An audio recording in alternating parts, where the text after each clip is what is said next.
Today, we will learn how to create an isometric text effect in Adobe Illustrator. First, type a bold text. Here, I am using a text size of 180. Align the text to the center and remove the fill. Now go to the Window menu and open the Appearance panel.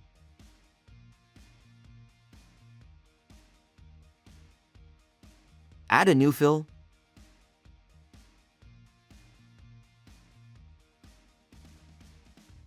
Next, open the Effect menu, go to 3D and Materials, and select the Rotate option.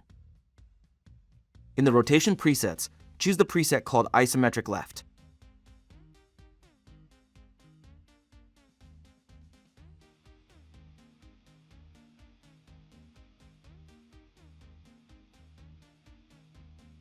Here, I am setting the color to red.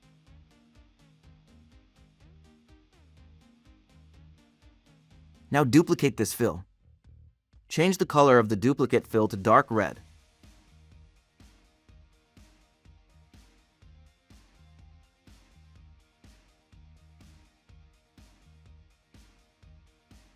Then go back to the preset list and select the preset called Isometric Bottom.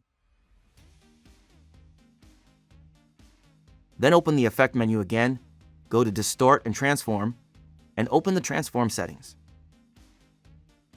In the Move section, set horizontal to -53 pixels and vertical to 100 pixels.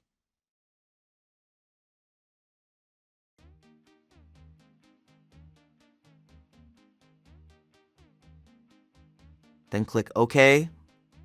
Now duplicate the dark red fill again.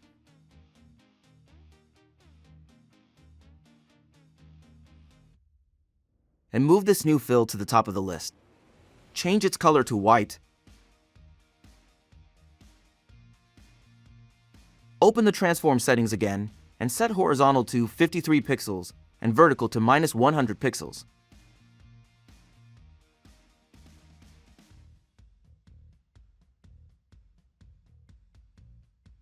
And your isometric text effect is ready. Thank you for watching. Please don't forget to subscribe.